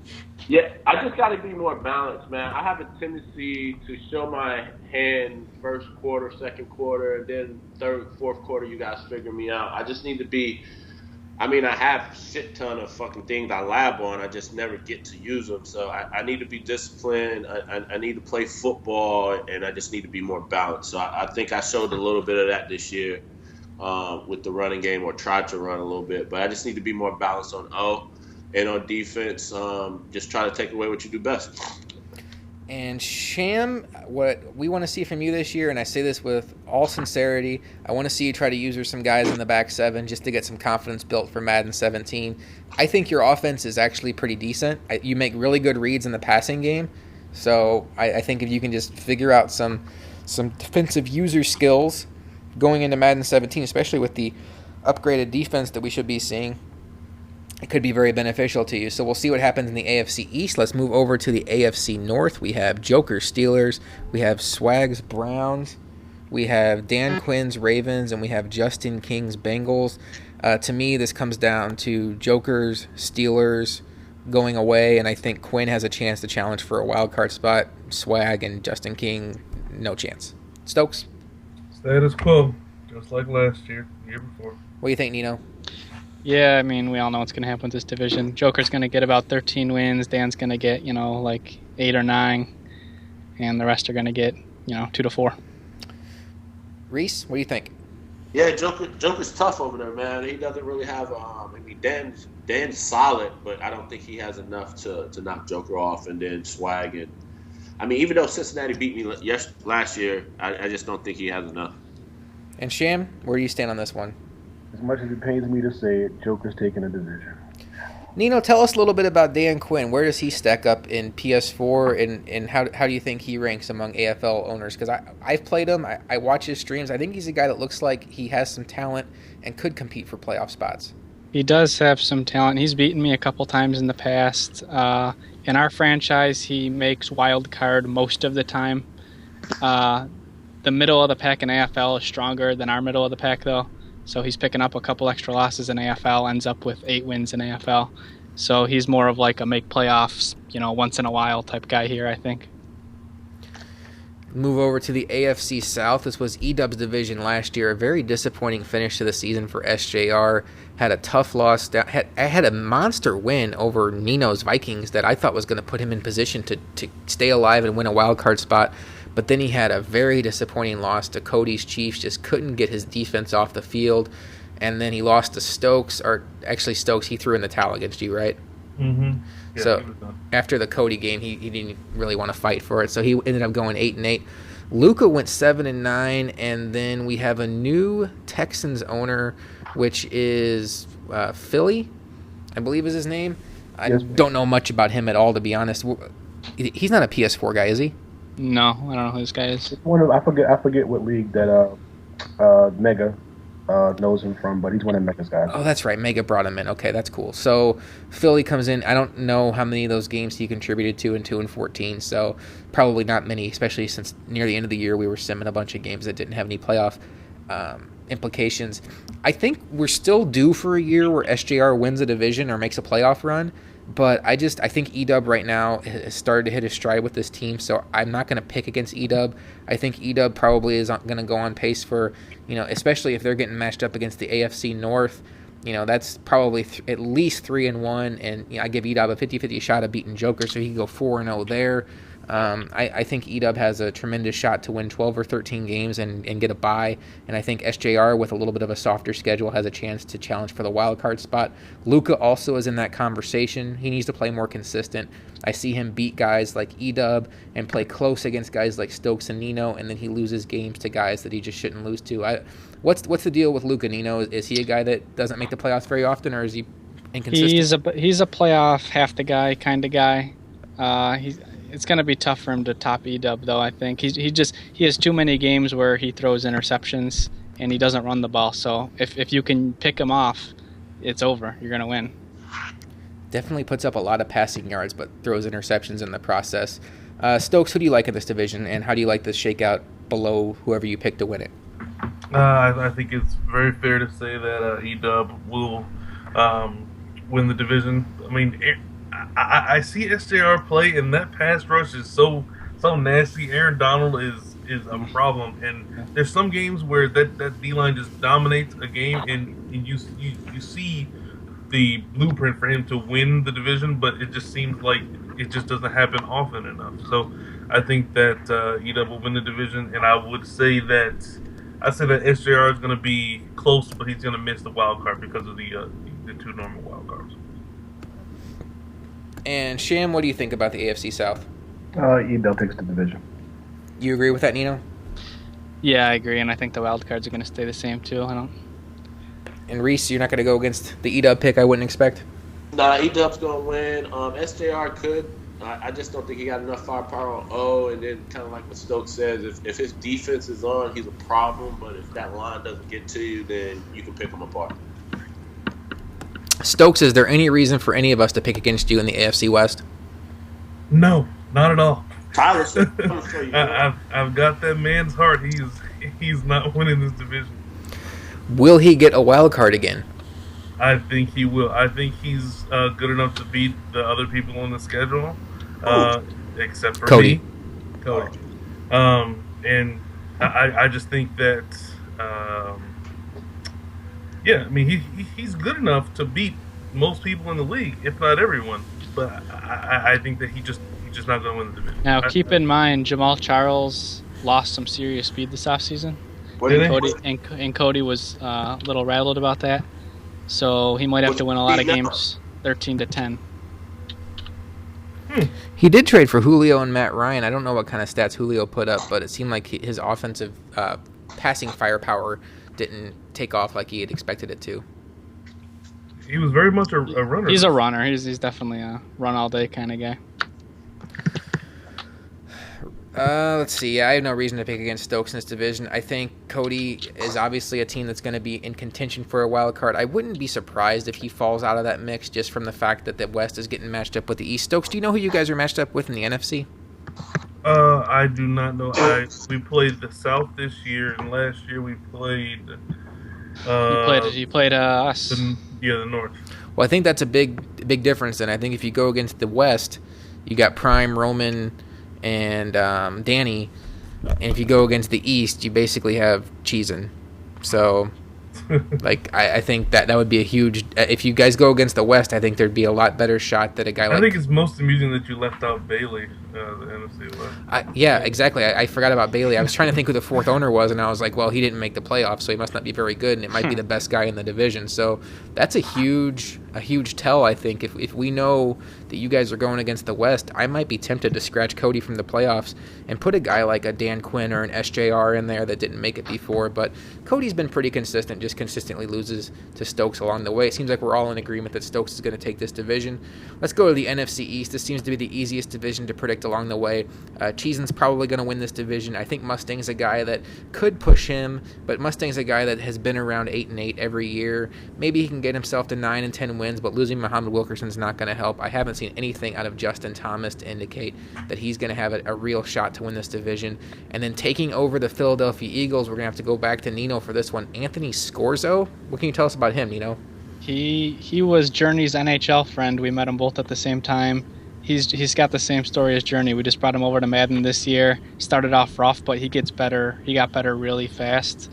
I think he's got a shot. He's a pretty good player, and I think he'll end up around 8 or 9 wins, which could be enough in this division. Nice. Yeah, 9 wins would put him... What was that? 9 wins going to win the division against Cheesin? That's what Cheesin finished with last year, was 9-7. Oh, shit. Yeah, Cheesin. What I think is incredibly important for Cheese is to get the bye. But he doesn't want to have to see KJ or Nino in the wild card round. I think he's really got to buckle down and get that bye just to avoid that emotional trauma that is playing one of these dudes in the first round. Well, Cheese took he was 9-7 because he took some dumb games that he had locked up with like 2 minutes left, and then you blink and now he's losing. So he took some dumb losses. He's tough though. Yeah, he's very tough, but he needs to. I don't know. He needs to do something. He needs to stop running Nino and KJ in the playoffs. I think he can beat KJ. I really do. I think those two play, and it's maybe 60-40 KJ, but they love each other. So the hatred that Cheese has for KJ, listen, it's no love. They love one another. What are you talking about? Whatever. NFC North, we have Nino's Minnesota Vikings, who finished second last year, which is a huge advantage. We have KJ's Green Bay Packers. We have Cheese Jr.'s Detroit Lions, and we have Josh Garland, Chicago Bears. Don't sleep on Josh Garland because he was away for half the season last year. I don't think he has what it takes to really compete with Nino or KJ, but he does have some game. I think he can definitely compete with Cheese Jr. I think there's going to be a good team or two that doesn't make the playoffs in this division, and I don't see any way that KJ or Nino doesn't make it. I'm going to say it flip-flops from last year. I think Nino's going to win first and KJ wins second, if for no other reason than the fact that Nino gets a second-place schedule this year and KJ gets the first-place schedule. But as we've pointed out before, that may not even really matter in the NFC because the fourth-place schedule will get Bailey and MVP. So there's no really easy landing spots. Nino, how do you see the rest of your division shaking out outside of yourself? Well, I don't think Cheese Jr. is gonna hit 11 again this year. It's too tough with the MVP edition and with Bailey coming back. Garland, I think Garland can beat a lot of people. He knows a lot about the game. You could tell that from our Facebook conversations today. And he reminds me of Reese. He has a lot of really strong passing concepts that a lot of people might not be able to handle. So I think Cheese Jr. falls back to 7 wins, and Garland might get up around 8. Nice. Stokes, what do you think about this division? You're going to go with Hantree, or you're going to pick Nino? Hashtag Hantree for life.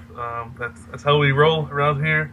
But I think, obviously, it comes down to the head-to-head matches between Nino and KJ. Yeah. And I think this is... those are always those coin flip games. I think if Nino is to sweep KJ, I think he's going to win the division. But yeah. thanks, buddy. But I mean, KJ is his first place schedule, he gets JD, Prime, and then Cheese, and then Nino second place gets Stang, Guru, and Roman. So I mean that is definitely decided. Danny, I think it's going to be Danny. Oh, that's right. My bad, Danny. So I don't think that is that much of a drop down. It's not. It's really not. I mean, if Guru is as good as he thinks he's going to be this year, he says he's going to go undefeated. So there's that. So yeah, I'd like some action on that. So I mean, it isn't as big of an advantage when you look at their schedules. But if they're playing the AFC East this year, that is also a factor. I gotta catch Josh when he's on vacation. Well, if we play Week 17 and we have a couple of slow advances, that could happen. But the one thing that sticks out to me in the NFC is you'd want to play a second-place schedule when it comes to the NFC East to avoid cheesing because that's where the drop-off is. But for Nino, I mean, he would run to play cheesing, so that's really no advantage either way, although he probably looks at it like cheesing has a good shot to beat KJ, so that could help down the stretch. NFC South to me is going to be one of the more entertaining divisions this year because you have JD and Guru who both finished 10-6. They ended up playing Week 17 to see who got in the playoffs. You have Shadow coming back, AFL Madden 16. Really? Oh yeah, Season 1 Super Bowl champion. Oh my God. Unbelievable. Hey, I'll tell you a story, man. I wanted in that league after watching one of his things, bro. Man up 3 deep, JD. Man up 3 deep. Shadow's a fantastic broadcaster. One of his streams is amazing. Who do you guys like better watching their stream, Shadow or Roman? Oh, Shadow. It's Roman for me. I like Roman. I think I like them both. They both offer a different kind of flavor, but I think Roman's underrated on stream. My kids can't be around. The X factor is Yeah, Roman's that's what I was family gonna in the say. background. That's a good call, Reese. That's a solid point. I'm always My waiting. kids can't be around watching Roman, man. I'm always waiting for Roman's wife just to shank him one good time. I love when Roman's like, "Fuck you, cocksucker, motherfucker! Hey, kid, go lay down." And then it's like, oh, "What?" All right. Shadow coming back means that between Shadow and JD, we have 2 former Super Bowl champions in that division. Hashtag humility. And then maybe the most interesting offseason addition, Nino, you can tell us about MVP because this is a guy that, from what I can gather, could be in contention for not just division wins, but Super Bowl. He's an instant Super Bowl contender. He's a great player. He's been playing with us for several Maddens now. What team is he? He's the Bucks. I don't know what the Bucks roster looks like. It doesn't really matter as far as consistent winning. He's going to win a lot of games. It might hold him back from a Super Bowl if it's a really bad roster. I don't know. But I think he's going to win the division. Where does he rank in PS4 in relation to guys like yourself, JD, Han when Han was there, guys that we're familiar with that we know of as being great players? He splits with me. He splits with me and splits with all the best players and has won Super Bowls. So he's as good as it gets, really. Okay. Good, and it's a good addition to the league. Then I know he has Adrian Peterson at fullback, so that's something to keep an eye on. So when you and just a little, and if you haven't heard, MVP made the final 8 of the Season 2 Draft Champion Tournament. He made it all the way to the round robin stage. He was a couple wins away from going to LA. Whoa, For real? Yeah. Glad he's in the NFC. Now in Draft Champions, he plays like a dick, and he knows not to do that in the franchise. But if you insult him and if you hit him with some OP plays, he can hit you right back. Believe me. So the fact that I offered him Percy Harvin for Levante David earlier might have insulted him, and if we ever play, he might just PA Not that wide kind of insult, Okay. like a gameplay insult. Gotta Gotcha. catch some of his streams, man. Yeah, he's probably not the guy to spam OP plays and then dive over the pylon on then. No, he'll hit you right back. So what I think about this division is I'm going to go based on what I know. I think JD separated himself from Guru despite the 10-6 record. I'm going to say JD's better than Guru. I'm going to put Shadow 4th because he's, for what I know, hasn't touched Madden since he won his Super Bowl, basically. But I'm going to put MVP first in this division because JD's own words were basically, have you ever seen me in MVP play? He annihilates me. So I'm going to go by what JD says. JD's one of the better players here, and if he's, I don't want to say afraid, but if he's at least self-aware enough to say that MVP is going to be a headache, then I'll say MVP probably wins the division, and JD is contending for a wild card, and Guru falls back to the middle of the pack of AFL. What do you think, Stokes?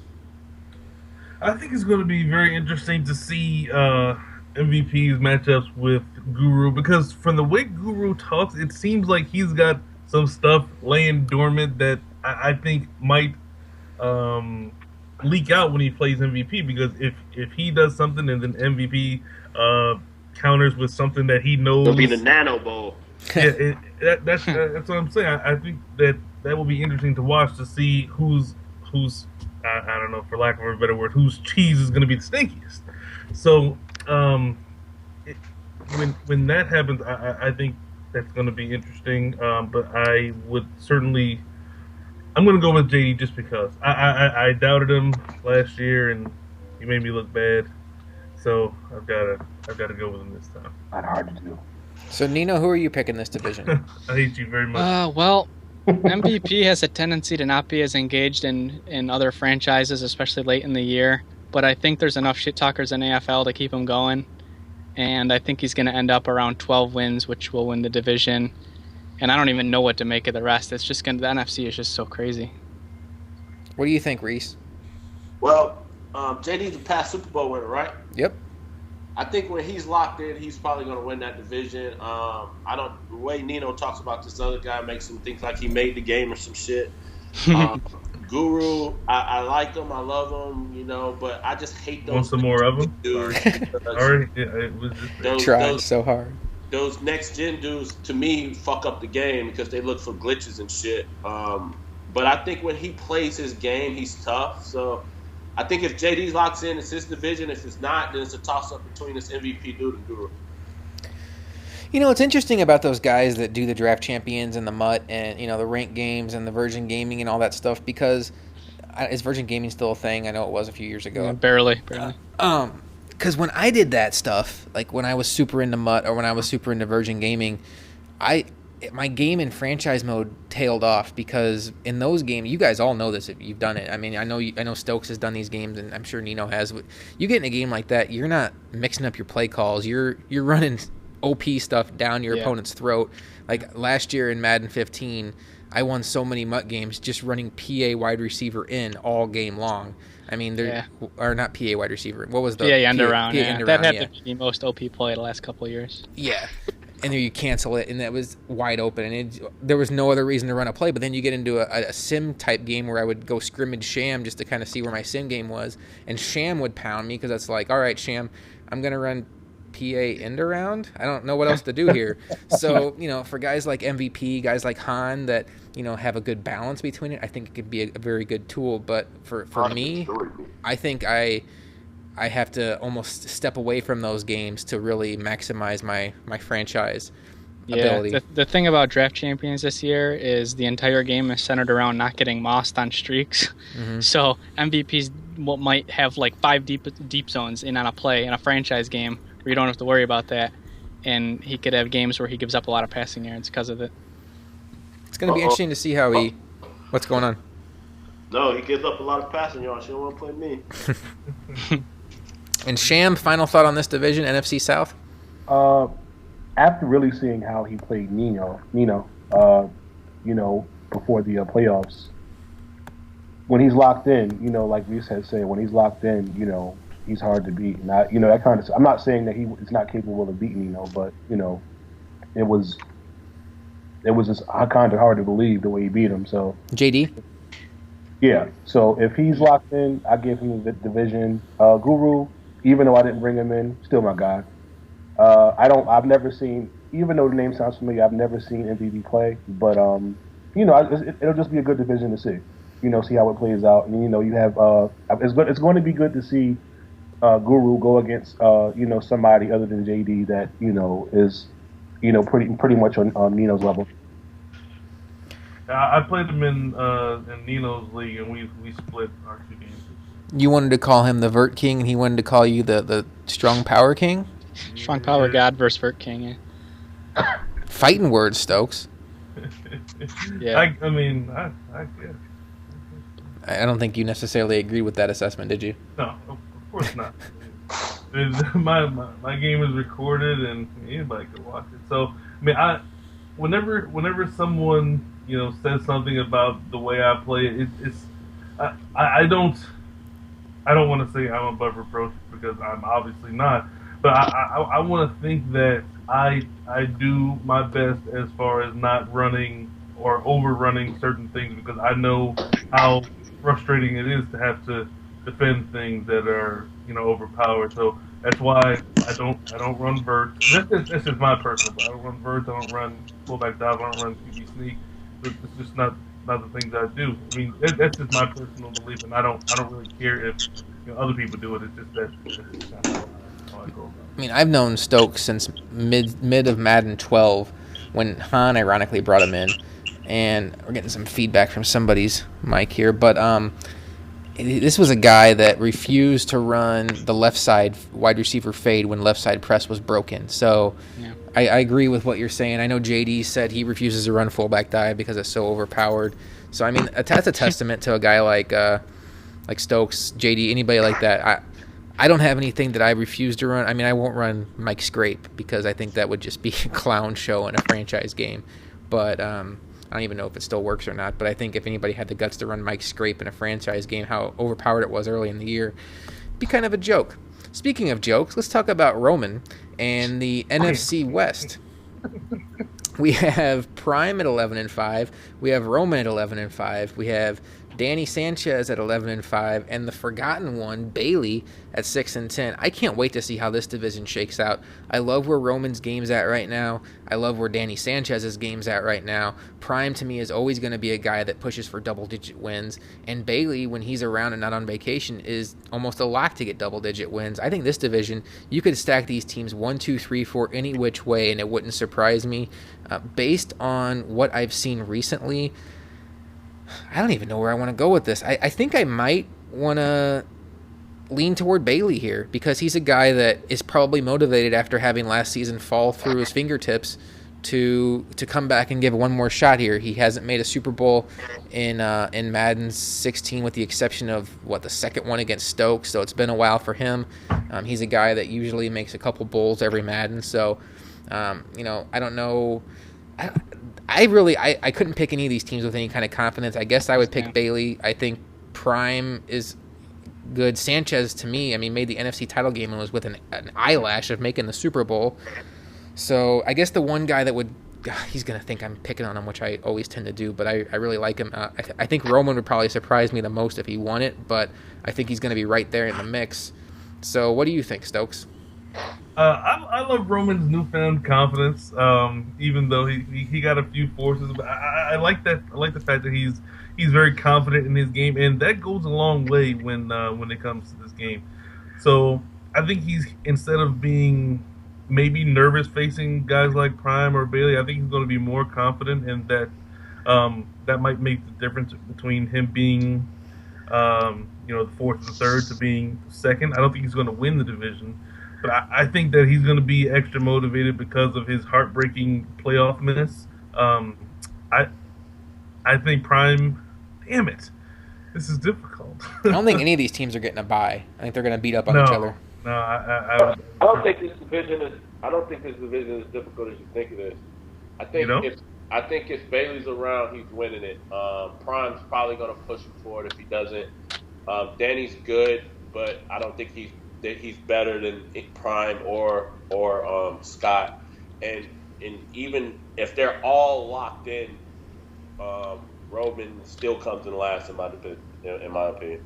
It's very fair. I can't really argue with it. Who are you going to go with, Stokes? You're going to lean toward Prime? Damn it! Yes, I'm gonna go with Prime. I'm just confident in his ability to be balanced, and that's what I think has hindered him. But he went overboard last season. He went the other way, and instead of being balanced, he went completely run based, and obviously it won the division for him. But I think he needs to tone that down a bit and get back to being able to pass effectively. I think Prime had a disappointing season, even though he went 11-5 and won his division and got a bye. I think with Bailey being gone, I think Prime, I think his game was good, but I think it regressed a bit because he got away from what he's really good at, which is passing the ball. And if he could find a way to find that balance, which is tough, to be an elite runner and a very good passer could make him a Super Bowl contender. And I think he needs to try to get that back in his game and not just be so focused on the running game, because you can get to a point where you run so much you almost forget how to pass. But here's one for you, Stokes. So if we're going to say that KJ and Nino both make the playoffs, and then you look at the NFC South and you figure, MVP or JD, whoever wins that division, they're obviously in, and the other one's going to be contending for a playoff spot. With the landscape of the NFC West, do you see a wild card coming out of this division? Oh man, that is going to be so difficult because I think either Bailey or Danny is going to miss the playoffs, and that would be quite a turn of events. I'm going to say a wild card does come out of the division, and it will be Bailey. Sorry, Danny. I'm sorry. All right, and Reese, you said that you think Bailey's going to win. You think a wild card comes out of this division? No, actually, I don't. I think if this MVP guy is the way you say he is, then I think then JD comes out as he plays. So that means the winner goes to the playoffs. The loser, they watch. They're not going to be able to do it. Not going to be able to do it. Almost nailed it. All right, Sham, we're going to give Nino the final say on this because he is the champion. Who do you like in this division, Sham? What? Sham? Oh, don't call me Sham ever again. No, I said you're going to get the final say, so I'm going to Sham first. Oh, okay. All right. Go ahead, Sham. Yeah. Go ahead, Sham. That's not what he did. No, honestly, I give the division to Prime. Racist. I think that Prime takes the division. If there's a wild card, it will be Bailey. But Roman's going to give guys fits in that. I thought you hated Bailey. I do. Okay. That's not a secret. I do. But still, I have to give credit where it's due. It's not like he's a slouch, but fuck him. But fuck him. Well, Paul.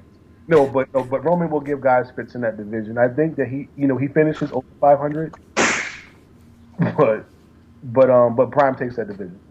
All right, Nino. Who's coming out of this division on top? I have a feeling I know where you're going to go with this, but let's just see.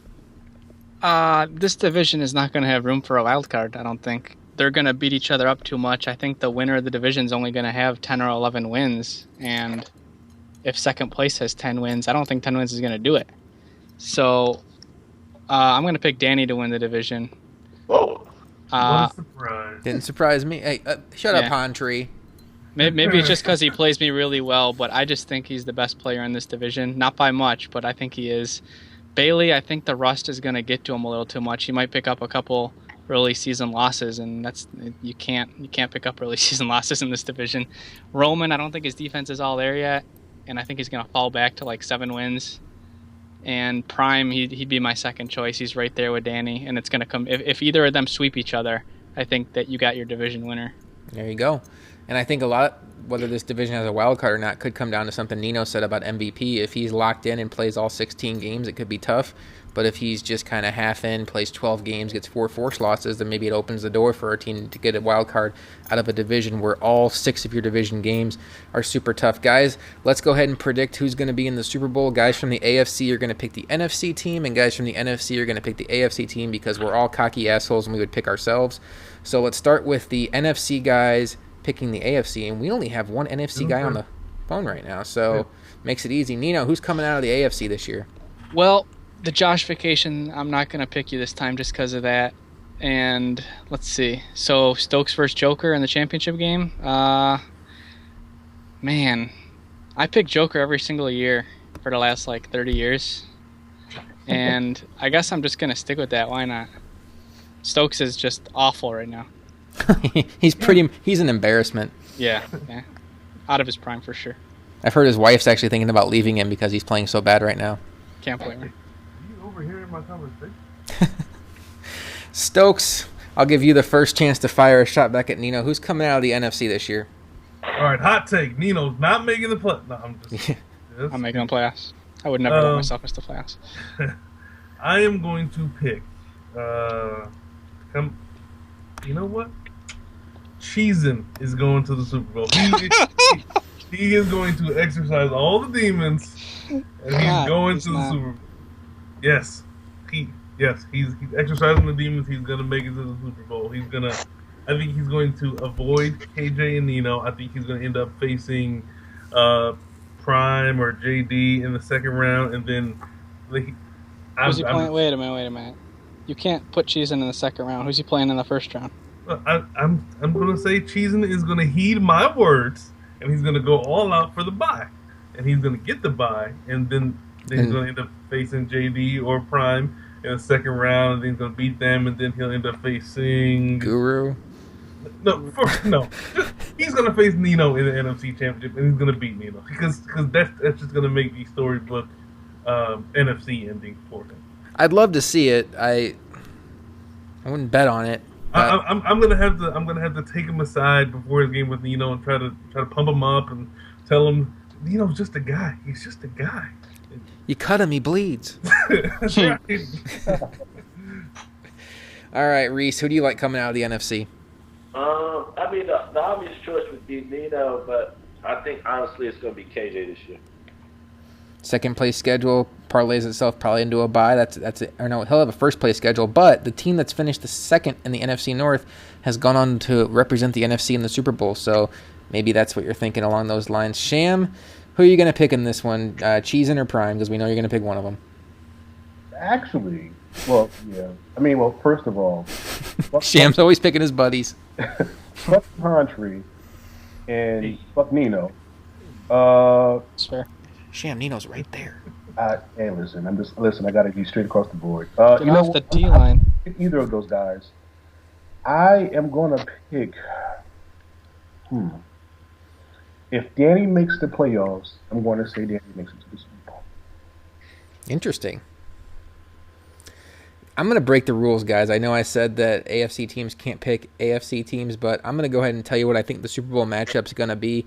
Obviously, it's given that I think I would make it, but I think it would be really cool if AFL Madden 16 ended with a Nino Stokes Super Bowl, with the last game of AFL Madden 16 is the ultimate bragging rights of Stokes trying to not only avenge his Super Bowl loss, but catch Nino heading into the offseason prior to Madden 17. I think that would be a really cool sight, and I think that's what I would predict, obviously, if I put a big red mark over my name and had to pick it. I think Stokes' game right now is on track to make it to a bowl. I think his team and his roster are all set, and I think it's time, Stokes. It's time to win a playoff game. That's not the life that you're usually about, of losing playoff games. I think Stokes is going to make a run, and I think Nino is just a headache to play. He's always going to be a tough out. Obviously, if he gets matched up against KJ, that becomes a coin flip game. But outside of that, I just don't see really any team in the NFC that could challenge him. I guess Danny Sanchez, but I don't really like Danny's chances of making the playoffs in that NFC West. And everybody else in the NFC, I don't know what to say about MVP, but I would say Nino Stokes is where I would go. Did we get your opinion, Reese? I forget. Yeah, I said on KJ. Oh, KJ, okay. NFC. All right, guys. Well, this was fun. Any final thoughts before we wrap up this show and get ready for a draft tomorrow night and the kickoff of Season 3? Stokes, I'll start with you. LeBron's in Cleveland. Shout out to defense. Sham? Hawk is one of those. Go Thunder. Go Thunder, go Mariners, and go Jags rookies that aren't injured? Oh my God.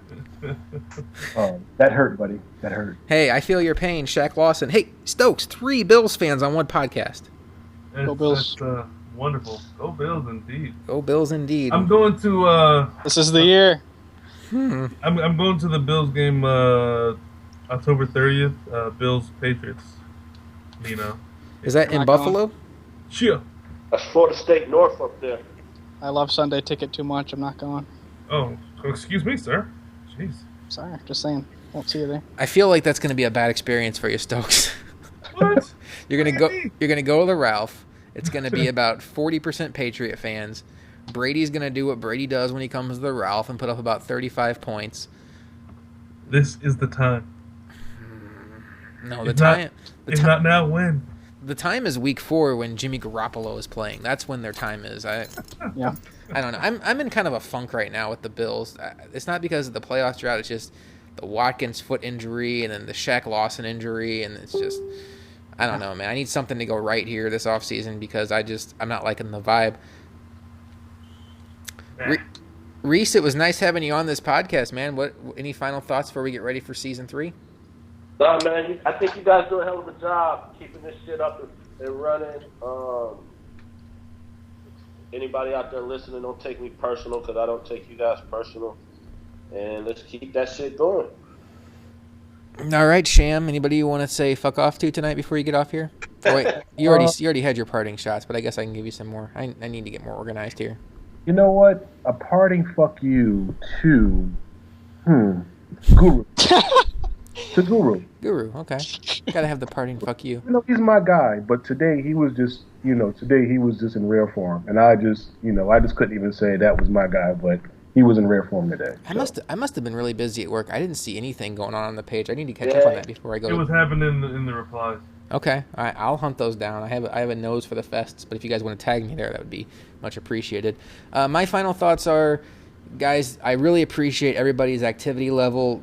If we didn't have good owners, there would be no motivation to do shows like this, especially in May. I love the fact that guys like Nino and Reese and Edub and Mega are bringing in other owners and helping us stay close to 30, 31 owners, and so we're not dragging across the finish line. So keep it up, guys. We're paying attention. We can see guys that are putting in effort, and it's not going unnoticed. And if you think that, I haven't been here that long, I have no shot for Madden 17, you might be surprised come team selection time. So keep it up, guys. And Nino, you are the Super Bowl champion. You right now are the top of the AFL leaderboard. Yes. So the final word of this podcast, which is the Super Bowl recap podcast, is yours. Take it away. I cannot wait for these new fourth down rules. They are finally going to let me coach, and I will use them. I'm going for it. I was going to ask you about that.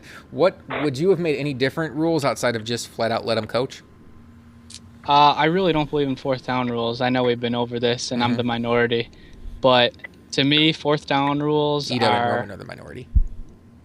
You're with me, Edub and Roman? No, I said Edub and Roman are the minority because I was trying to be like Sham and make yeah, they are minorities. Yeah. Get it? Yeah, but to me, fourth down rules are a coaching decision, not a gameplay issue. So I say let them coach, but we're not there yet. I'll take the slightly more lax rules and use them. All right, before we get off here, we got to ask everybody the questions we asked last week. Nino, do you play standing or sitting down? Sitting down, leaning forward. Reese, standing or sitting down? Down, feet up. Sitting down, feet up. I had Reese. My feet fall asleep when I do that. I had Reese as a stander. Sometimes, only when I play van or shit like that. Okay. Sham, you're a sit. Imagine relaxing like that playing a game. I'm a sitting down, leaning forward kind of guy too. Sham, what about you? I think you're a sitter. I'm a sitter, but I just dropped the sticks because I use it at D-line, so. That's right. That was for JD. You gotta come off that D-line. When it comes to defense, Sham is a snacker. Just sitting there eating popcorn, watching some football. Yeah. User and his coach. Seriously. Oh, man. I guess the Cubs beat the Cardinals tonight. This has just been a great sports night for me. All right. Well, I think that's all we need to cover for standing and sitting. I like that question, though, because a lot of guys can do the standing thing. I just can't do it. Stokes, will we ever get some Stokes commentary on your streams? I highly doubt it. I've been wanting to do it, but I haven't. My apologies. Could you even do it JD style, where you have your mic plugged in, but you don't really do commentary, but you just kind of make little comments here and there? And occasionally yell at a child? Yeah. What I've contemplated doing is like I'm playing the game and then I'm talking whoever's listening through what I'm seeing over the course of a game. I was thinking the same thing of doing that, but I don't know. I feel like my commentary skills aren't good enough and it would get boring. So are you saying you would do it live, or you would record it and then go back and... I would say live. I just think it'd be fun to give people tips on why I'm doing certain things, but at the same time, I don't want to help anyone. Mm-hmm. And it's tough. I thought about doing commentary for my games since it's season 3 and since I might be on vacation for part of it. Wow, the Cardinals actually won. Nice. And... why not try something different? I totally respect guys that can do it. I just don't know if I'll actually get around to do it. But I think it'd be... I totally find the streams where guys are talking way more interesting than just the streams where guys are playing. Yeah. I think I may do that shit this year. You're going to try it? Yeah, I'll try it out. I'll try it out for a couple games. Sham, how about some Sham commentary? Yeah, no, maybe. Yeah, I no, guarantee I get on the mic when I play Tyler. if I happen to play Bailey this year, I'll definitely do it. I don't think you'll see Bailey unless it's in the Super Bowl. Oh, you know what? I'm in the Super Bowl. Jerk. I'm just pointing out logistics. Don't get mad at me. I don't make the schedule. Shut up, Stokes. Yeah, Stokes. Fuck out of here. All right, guys. It was fun. Congratulations again to Nino on his 8th Super Bowl championship. Oh my God. Is it 8? I didn't. Wow, it is 8. I think it's 8. Stokes, what's the you're the numbers guy? Is it you have? I thought it was 7. No, wait, oh my God, I have more than Stokes. No, Oh my God. That's amazing. if Stokes has 7, then that means it must be 8 because I know for sure you have more than Stokes. Wow, that's impressive. I gotta say. Yeah, Stokes, you have 7, right? I hate all of you. Reese, thanks for coming on. You survived your first podcast. All right, man. Thanks for having me. Peace. Yep. Sham, pleasure was yours as always. Oh, always. I love your baby picture. Those of you that are friends with Sham on Facebook know what I'm talking about. Stokes, did you get on there and make fun of that picture, or are you a bigger man than that? No, I like the comments that you guys made. Thank you. That's why I tagged you, so you can make a comment. Yeah, I mean, when you tagged me, I figured it was guns a-blazing. All right, guys, draft tomorrow night. We'll get the schedule posted for Week 1 games. The second it is available, which should be when we advance to the draft stage, which I think we have slated for 6 o'clock Eastern or 5 o'clock Eastern, one of those two. And we'll get rolling tomorrow night with a draft, and then Week 1 games underway. We'll probably give each preseason week about, 2 or 3 minutes to get some game prep in. Don't try to go through the drills, KJ, because it won't work. I haven't drilled since September. Really? It's too boring. I just take the 10 hours or whatever. Stokes, you're a 10-hour guy too, It's slightly right? less XP, but whatever. Well, when I'm running short on time, I do the 10 hours. But yeah, doing some of the drills is just very boring. The D-back drill, the trench line drill. I don't even do good on the drills. It's like, what's the point? What a noob. The DB tackling drill is so frustrating. That's the worst. Yeah. It's the worst.